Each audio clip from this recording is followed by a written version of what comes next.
السلام عليكم ورحمة الله وبركاته. يا أهلا وسهلا، ازيكم يا بنات؟ عاملين ايه؟ يا رب تكونوا بخير. لو أول مرة تشوفيني أنا شيماء ودي قناتي، أتمنى تشتركي فيها وما تنسيش تاخدي جولة في القناة، إن شاء الله هتلاقي فيها ولو فكرة أو معلومة صغيرة هتفيدك. وما تبخليش علينا باللايك الحلو من إيديكي والكومنت بتاعك علشان قناتنا لسه صغيرة وإن شاء الله تكبر معاكم وبيكم. واوعي تنسي تفعلي زر الجرس علشان يوصلك مني كل جديد. وقبل ما نبدأ نقول بسم الله واللهم صل وسلم وبارك على سيدنا محمد. فيديو النهارده عامله لكم عظمه ومن الاخر. ايوه زي ما انت قريتي كده، ميزانيه ال60 جنيه. 60 جنيه ايه يا شيماء اللي انت بتتكلمي فيها؟ يا 60 جنيه دلوقتي بيكفوا حاجه ولا بيجيبوا حاجه؟ ده الولاد يا دوبك بينزلوا السوبر ماركت يجيبوا باكو عصير وباكو بسكوت وكده خلاص مع السلامه. يعني ال 40 جنيه وال 50 جنيه، ال 60 جنيه بتاعتك دول هيكفوني للغدا؟ ايوه هيكفوكي. لو انت اسره كمان 4 افراد هيكفي وبكميات معقوله ومن غير حرمان كمان، وفي بروتين وفي كل حاجه. هحط معاكي كمان منيو للاسبوع على حسب المشتريات اللي احنا جايبينها، وهوريكي كمان ازاي تحولي الميزانيه اليوميه 60 جنيه لميزانيه اسبوعيه. تابعي معايا الفيديو وخليني ابدا عشان ما اطولش عليكم. لو انت اسرتك 4 افراد زي عملتي كده، انا عايزاكي تركزي معايا في الفيديو ده وورقه وقلم وابداي اكتبي ورايا كل حاجه. انا هنا جايبه مشتريات سواء كانت بروتين او خضار او حتى خزين بناء على منيو انا كاتباه لطول الاسبوع. يعني الكميات دي انا محدداها بالظبط علشان تكفيني الاسبوع. تمام كده. انا في الاول خالص هجيب معايا ربع كيلو مفروم برازيلي ب 55 جنيه، وهشتري كمان 50 جنيه ربع بانيه. ده كده اكتر من الربع لان الفراخ سعرها مهاود ورخيص شويه اليومين دول، فانا كده بال50 جنيه دي هجيب اكتر من ربع شويه. وهجيب كمان ب40 جنيه كيلو اجنحه. لو انتي مش حابه تجيبي الاجنحه عادي ممكن تجيبي مكانها كبد وقوانص. لو مش عايزه تجيبي اجنحه بس، في كمان الاجنحه اللي هي بالرقابي بتبقى ارخص من 40 جنيه الكيلو. يعني الكيلو بيبقى عامل كمان 25 جنيه. المهم انا دلوقتي معايا لبند البروتين معايا 145 جنيه. تمام كده. نيجي بعد كده على مشتريات الخضار بتاعتي والخزين بتاع الاسبوع كله. هجيب ب25 جنيه طماطم. انا عارفه ان الطماطم رخصت، غلت اسفل اليومين دول، فانا هجيب الطماطمايه اللي هي تكون طريه شويه تنفع معايا. هعمل محشي، هعمل كفته رز، هعمل كشري، تنفع تدخل معايا في الصلصه. الغاليه الجامده ملهاش لازمه، مفيش مشاكل ان انا اشتريها الطريه المستويه. ف 25 جنيه دي هتجيب لي تقريبا، يعني لو قلنا الكيلو ب7 جنيه الكيلو 8 جنيه، هتجيب لي كميه كويسه وكميه كمان محترمه. انا مش عايزه اي طماطم جامده الاسبوع دوت. تاني حاجه معايا كيلو بصل ب 12 جنيه، وهجيب كمان ب 15 جنيه بطاطس، وهجيب كمان ملوخيه ب 10 جنيه. ايا كان بقى في السوق عندك بتتباع كيلو، كيلو ونص، كيلو وربع، المهم انا هجيب ب 10 جنيه ملوخيه. وهجيب كمان معايا كرومبايه ب40 جنيه. انا جايباها من الراجل وانا بشتري، كان الحجم الوسط الكويس الحلو يعني اللي ياكل اسره معقوله 40 جنيه، وقال لي كمان كان فيه ب35 جنيه. ده من اول كلمه من الراجل اللي واقف، يعني انا ما فصلتش معاه. وهجيب كمان ب5 جنيه خضره للمحشي. وهجيب ب10 جنيه بتنجان كوبي هقليه. وهجيب ب12 جنيه نص كيلو مكرونه عقل، وب12 جنيه نص كيلو مكرونه مشكل اسباجيتي على عقل. وهجيب ب3 جنيه مرقه، وب10 جنيه كاتشب ومايونيز اكياس الشرايط الطويله دي. وهجيب كمان ب7.5 تمن عدس بجبه، وب10 جنيه بقسماط مطحون وبيضه. وب75 جنيه هجيب بيهم رز، سواء كان بقى الكيلو ب24 الكيلو ب25 الكيلو ب26، فانا هجيب بال75 جنيه رز. بس اعملي حسابك زي ما قلت لك ان احنا هنعمله اكله محشي، فعادي انا ممكن استرخص في الرز بتاعك. يعني لو في ب23 الكيلو ماشي، لو في كيلو ب24 جنيه اجيبه مفيش مشكله. اللي هو بيبقى فيه كسر دوت عادي، المحشي ما بيقولش لا يعني للرز اللي فيه كسر دوت. تمام. وهجيب كمان معايا ب10 جنيه مخلل جاهز، او هجيب بتنجان طويل وانا اخلله في البيت. وهجيب كمان ب5 جنيه خضره مشكله لكفته الرز. بالورقه والقلم كده، انا هي دي المشتريات بتاعتي كلها اللي هتكفيني طول الاسبوع، شامله كل حاجه. خيار لا ما جبتش خيار بصراحه، مستغنيه عنه، حتى في بيتي مستغنيه عنه. الخيار غالي اليومين دول. بصل، طماطم، ملوخيه، بتنجان، مكرونه، حتى البضايه بتاعت البانيه والبقسماط، كل حاجه انا عامله حسابها هنا في المشتريات بتاعتي. ما عدا للامانه الزيت ده انا معتمده ان احنا بناخده الزيت بتاع التموين. تمام. طب انت دلوقتي يا شيماء حلوه المشتريات دي وجميله وتمام. طب انت بقى قسمهم لي بنود بقى، ما تسيبنيش لايصه كده.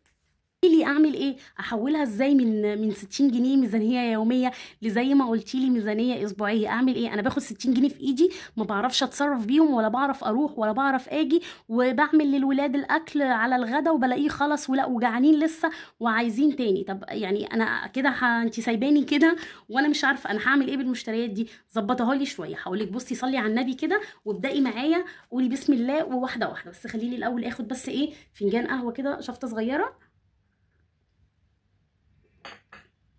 بصي يا ستي، احنا اول يوم احنا هنا قلنا هنجيبه ربع كيلو مفروم ب 55 جنيه، تمام. اول يوم في المنيو بتاعنا انا عاملاه كفته رز. انتوا عارفين ان كفته الرز ما شاء الله من الاكلات اللي بترمي كتير والناس كلها بتحبها والولاد بتحبها، تمام. فانا هجيب ربع مفروم ب 55 جنيه، هعمله كفته رز ب 55 جنيه ربع مفروم، وحاطه هنا 25 جنيه رز، تمام. لو نفترض مثلا ان الكيلو ب 26 او ب 27، انا هجيب ب 25 جنيه رز، وهاخد كوبايه الا ربع من الكميه دي واطحنها في الكبه عندي. وهجيب كمان ب5 جنيه شعريه علشان اعمل رز بالشعريه، وهجيب كمان ب5 جنيه بطاطس، يعني تقريبا نص بطاطس، وهقطعها مكعبات مربعه كده، واحطها مع كفته المفروم في قلب الصلصه. بتبقى حلوه وبتشرب كده من الصلصه، وكمان بتساعد يعني اللي بيجي ياكل كده مره كفتايه مره بطاطسايه، فاهمين قصدي ولا لا؟ وهجيب كمان ب5 جنيه بصل، وهجيب كمان ب5 جنيه طماطم. الميزانيه دي كلها كده عامله معايا 100 جنيه. طب انتي قلتي لي يا شيماء ان ال100 جنيه ايه؟ انتي قلتي لي ميزانيه 60 جنيه. بصي انا عامله كفته الرز دي تمشيني يومين، صدقيني والله هتكفيكي يومين. كفته الرز ما شاء الله من الاكلات اللي بترمي وبتكون فيها بركه كده وبيكون فيها خير، تمام. فانتي اعمليها زي ما انا قلت لك كده بالظبط. ربع المفروم حطي له كوبايه الا ربع دقيق رز، وطحنيهم مع بعض مع الخضره مع البطاطس المكعبات اللي زي ما قلت لك سقطيها في قلب الصلصه. هترمي معاكي ما شاء الله حله كبيره تاكلك وتاكل الجيران كمان، تمام. فاحنا هناكلوها على يومين. طب انا دلوقتي معنيش يا شيماء ال100 جنيه دي علشان اجيب بيها كفته الرز واكل فيها يومين. هقول لك لا، ما تبدايش اسبوعك بكفته الرز، ابداي بحاجه سعرها اقل شويه بحيث ان انا اصرف للغدا والباقي اخليه لتاني يوم. يعني تاني يوم عندنا كشري مصري، هجيب ب6 جنيه ربع مكرونه عقل، وب6 جنيه ربع مكرونه سباكيتي، وب7 جنيه هجيب ربع رز، وب5 جنيه طماطم، وب5 جنيه تانية بصل، وب5 جنيه شعريه، وب7 ونص ضمن عدس بجبه. ميزانيه الكشري واقفه عليا بكام؟ واقفه عليا ب41 جنيه. طب انتي قلتي لي الميزانيه بتاعت مصروف بيتك 60 جنيه، هيتبقى لي كام؟ هيتبقى لي 19 جنيه. اركنهم على جنب، ونصيحه مني ليكي ما تركنهمش على جنب، اشتري اي حاجه لغدا بكره، لان هم طول ما هم معاكي في البوك بتاعك هيطلع لهم مليون طريق هيروحوا فيه. انما طالما انت مثلا هتجيبي بيها لحاجه لتاني يوم، خلاص انت كده جمدتي ال20 جنيه ولا ال19 جنيه دي في حاجه من اكله بكره. يبقى انا كده تاني يوم معايا 60 جنيه ومعايا 20 جنيه اللي اتشالوا مني النهارده. فاهمه قصدي ولا لا؟ يبقى انا كده معايا اول يومين هعمل فيهم كفته رز، واليوم التالت هعمل فيه كشري مصري، تمام. وعايزه اقول لكم ان الكشري المصري الكميه دي ل4 افراد ما شاء الله هيستنى كمان، يعني طبقين كده للعشاء. طبقين ايه؟ حجم وسط كده. والله انا بقول لكم على اللي بيمشي عندي في البيت بيتبقى لي طبقين حجم وسط. الولاد ساعات بيحبوا ان هم يتعشوا منه بالليل، تمام. فانا كده يعتبر ايه عصفورين بحجر واحد زي ما بيقولوا. اتغدينا منه العيله كلها، ومعايا كمان طبقين في العشاء لو الولاد حابين ان هم يتعشوا بيه، تمام. اليوم الرابع معايا ب50 جنيه بانيه، وهعمل كمان معاه رز بالكركم. مش لازم نعملوه رز بسمتي اصفر، لا والله انا ممكن بالرز المصري بتاعي الحلو ده احط له معلقه كركم وورقتين لورا كده واظبط كده بهاراته، ويبقى احسن كمان 100 مره من الرز البسمتي. فانا معايا ب50 جنيه بانيه، ومعايا 13 جنيه نص كيلو رز، ومعايا ب10 جنيه بقسماط، ومعايا ب5 جنيه بيضه، ومعايا ب10 جنيه كاتشب ومايونيز. طب الميزانيه دي كده كام يا شيماء؟ دي 88 جنيه. طب ما انا برضو بعيد خالص عن ال60 جنيه، لسه شويه عن ال60 جنيه. هقولك انت ناسيه ان انا يوم الكشري هنا كنت صارفه 41 جنيه واتبقى معايا 19 جنيه او 20 جنيه، هحطها على ال60 جنيه كده عملت لي وجبه يوم البانيه. فاهمين قصدي ولا لا؟ هي الدنيا بتمشي كده. لو انت ميزانيتك يوميه خلاص اعملي زي ما بقولك، ابدأي بالاكلات اللي التكلفه فيها قليله، ما تبدأيش بالحاجه اللي تكلفتها معديه 60 جنيه، علشان لما يتبقى مني حاجه من ال60 جنيه احطها لليوم اللي بعد كده. تمام. حبيت بقى ان انا اعمله اليوم دوت بانيه بالبقسماط كده وشويه رز بالكركم، ومع الولاد شويه كاتشب ومايونيز ماشي. حبيت ان انا اعمله استريبس جميل وحلو. البانيه الاستريبس من الاكلات اللي بترمي برضو غير البانيه سبحان الله، مع انها ممكن تكون نفس الكميه هي بس اللهم صل على النبي. الاستريبس بيرمي كتير لما بيتعمل له كفر كده بالدقيق كده والنشا مع بعض، بيملى الاستريبسايه ويخليها حلوه كده وتملى العين ومدملكه. فالاستريبس من الاكلات الموفره اللي بترمي كمان معايا كميات. فزي ما قلت لك يوم البانيه هيقف عليا ب 88 جنيه. وابدأي لو انت ميزانيتك يوميه، ابدأي بالاكلات اللي هي اقل من 60 جنيه. طب فين ده يا شيماء؟ انت ما قلتيش اي حاجه لغايه دلوقتي اقل من 60 جنيه. لا، قلت لك انا عندي الكشري هنا ب 41 جنيه، اشيل ال 20 جنيه لليوم اللي بعده. يا اما عندي هنا برضو لسه فيه يوم همشيه ملوخيه وبتنجان مسقعه، وهجيب بطاطس مسلوقه كده واسلقها واحط لها شويه توم كده وشويه بقدونس مع شويه عيش، وهتبقى برضو غدوه حلوه. دي تكلفتها 33 جنيه. كده هيتبقى معايا كام من ال60 جنيه؟ هيتبقى معايا تقريبا 27 جنيه. اخدها واكملهم على ال60 جنيه بتاع اليوم اللي بعده، واجيب مثلا اكله محشي الكرنب او الخضار ده. فاهمين قصدي؟ فاهمين الدنيا مشيت معاكم ازاي ولا لا؟ هجيب مع اليوم اللي بعديه خامس يوم هجيب كرنبايه ب 40 جنيه او ب 35 جنيه، على حسب بقى انتي وشطارتك مع البياع. وهجيب كيلو طماطم ب 10 جنيه، وهجيب كيلو رز ب 25 جنيه، وب 5 جنيه خضره. تكلفه اليوم ده كده معايا كله كده على بعضه كام؟ 80 جنيه. طب لو ما عنديش كرنب ومفيش كرنب في السوق اعمل ايه؟ مفيش مشكله، جيبي لي كيلو بتنجان ب 10 جنيه، وكيلو كوسه ب 30 جنيه. انا عارفه ان الكوسه غاليه، بس اهو يعني يوم تغيير في نص الاسبوع. مش معنى ان انا الميزانيه بتاعتي ب 60 جنيه يبقى انا بقى اقضيها بقى فول وفلافل وبيض والاكل اللي الولاد تاكله ده، وبعد نص ساعه يحسوا ان هم ما اتغدوش اصلا، لا وعايزين نتغدى تاني يا ماما. لا، فاحنا في اكلات تعرفي تشغلي فيها دماغك وبتكون اوفر والله من الاكلات اللي هي ارداخي. تمام. فزي ما قلت لكم، لو انت مش حابه المحشي الكرنب خلاص جيبي كيلو بتنجان ب 10 جنيه، وجيبي كيلو كوسه ب 30 جنيه، وجيبي لك ربع كيلو فلفل كمان ب 5 جنيه. يبقى اليوم دوت بكام؟ ب 80 جنيه. اليوم السادس هيكون معايا اجنحه الفراخ اللي احنا كنا حاسبين الكيلو ب 40 جنيه، وهجيب كمان نص كيلو مكرونه عقل واعملها مكرونه محمره، وهجيب كمان معايا ب 10 جنيه مخلل. اليوم دوت واقف عليا كده ب 62 جنيه. عايزه تحمري الفراخ وتطلعي منها شوربه علشان اليوم اللي بعدين نعمله ملوخيه، تمام مفيش مشاكل. عايزه تعملي الاجنحه دي تدخليها مشويه كده في الفرن ببصلايه وطماطمايه، تمام حلو قوي وجميله.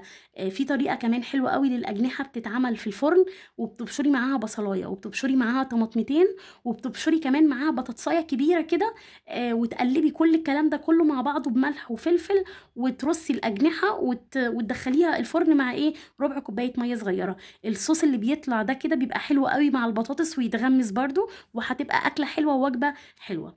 تمام. دي تكلفتها كام؟ تكلفتها 62 جنيه. اليوم السابع معايا هيكون ب 33 جنيه. اليوم ده انا هوفر منه 27 جنيه واحطه على يوم محشي الكرنب. تمام. تكلفته كام معايا اليوم ده؟ زي ما قلت لكم 33. هيبقى ملوخيه، وهيبقى بتنجان مسقع، وبطاطس مسلوقه، وهيبقى ناكلوها الوجبه دي بالعيش. تكلفتها معايا للغدا 33 جنيه. نصيحتي ليكوا زي ما قلت لكم، اللي يتبقى معايا من فلوس النهارده ما احطهوش في البوك بتاعي واروح بيه، لا، انا وانا راجعه اصلا من السوق هلاقي 100 حاجه هشتريها بيها. انا مثلا اتبقى معايا هنا 27 جنيه، خلاص انا اروح اجيب كيلو كوسه لبكره، ولما اخد بقى ان شاء الله مصروف بكره اكمل بقيه اكله المحشي. الدنيا واصله معاكم كده ولا لا؟ هتيجي واحده هتقولي يعني انت يا شيماء عايزه تقنعيني ان اي حاجه انت كاتباها هنا بالكميات دي انا كده فنطتها معاكم بالظبط لكل اكله؟ يعني انا هي دي الحاجات اللي فعلا هنحطها في الاكله. اي حاجه هنا انت كاتباها انا هلاقيها في المشتريات بتاعتي هنا. هقولك نقوله مثلا لو الشعريه عندنا هنا ب5 جنيه شعريه مع كفته الرز، وعندنا ب5 جنيه شعريه تاني مع يوم الكشري المصري. تمام. مع البانيه في رز بالكركم مفيش شعريه، هنا في اكله محشي مفيش شعريه، والملوخيه والمسقعه بالعيش والاجنحه مع المكرونه. يبقى كده انا معايا هنا ب10 جنيه شعريه. هل هلاقي هنا بقى ب10 جنيه شعريه؟ ايوه في ب10 جنيه هنا شعريه. ال10 جنيه بتاعت المخلل الجاهز اللي انا قلت لكم عليه موجوده، ال5 جنيه بتاعت البضايه موجوده، العدس بجبه موجود، الكاتشب موجود، حتى ال3 جنيه بتوع المرقه اللي قلت لكم هنجيبوهم علشان نعملوا بيهم ايه. قلنا المرقه دي هنعمل بيها ايه؟ هنعمل بيها الملوخيه مع يوم البتنجان والمسقعه. كل حاجه والله صدقوني الفكره، يعني والله ما بعمل فيديو كده علشان يلم مشاهدات كده وخلاص، على قد ما انا بعمله ان انا عايزه اساعد الناس الدنيا صعبه معاهم والدنيا مزنقه معاهم. فاقسم بالله مش ان انا بعرض ارقام وجنبيه كلام كده وخلاص، لا انا بقول لك حاجه حقيقيه من السوق، بسعر السوق بتمشي بيها بيتك. مش هقولك مثلا احنا 4 افراد هنروحوا نجيبوا 8 كيلو رز ونشموه، لا انا بقولك الكميات كمان اللي تكفي بيتك انت كأسرة 4 افراد، يعني زوجين وطفلين الدنيا هتمشي معاكي. ميزانية الاسبوع دوت كده، لو ميزانية لو انت بتاخدي مصروف ايديكي بالاسبوع ب420 جنيه، هنقسموهم على ال7 ايام، يعني في اليوم واقف عليا تقريبا ب59 جنيه. يعني اصلا يبقى كده انا ما كملتش في اليوم اصلا ال60 جنيه اللي انا كاتباها لكم فوق في العنوان. هي الدنيا بتمشي كده، يوم بيكون يعني المصروف عالي فيه شويه على حساب يوم تاني بيتوفر منه حاجه فحطها لليوم اللي بعده. لو انت ميزانيتك اسبوعيه اتوكلي على الله وامسكي الورقه دي بتاعتي كده وانزلي بيها السوق وهاتيها كلها على بعضها كده بنفس الاسعار اللي انا جايباها. عايزه اقولك والله ان دي اسعار السوق بس مش اسعار محلات الخضار، لان محلات الخضار اسعارها معروفه بتبقى اعلى شويه من السوق. وعايزه اقول لكم ان انا ساكنه في منطقه اسمها الفلكي، اسمع ان هم بيقولوا ان الفلكي دي اسعارها عاليه. تمام، انا شايفه ان الاسعار دي معقوله. مش عارفه الاسعار عندك في الاسواق وضعها ايه ونظامها ايه. حتى لو انت اسعارك اغلى من كده انت جيبي على قد المبلغ اللي انا كاتباه. تمام، ولو انها هتلاقيها يعني كلها حاجات متقاربه، فرق جنيه فرق 2 جنيه مش فرق كتير يعني. تمام، كفتة الرز ب100 جنيه، جربيها بالطريقه اللي قلت لك عليها وما تقلقيش وما تستقلهمش ولا تستشويهم ان شاء الله، لا هيكفوكي.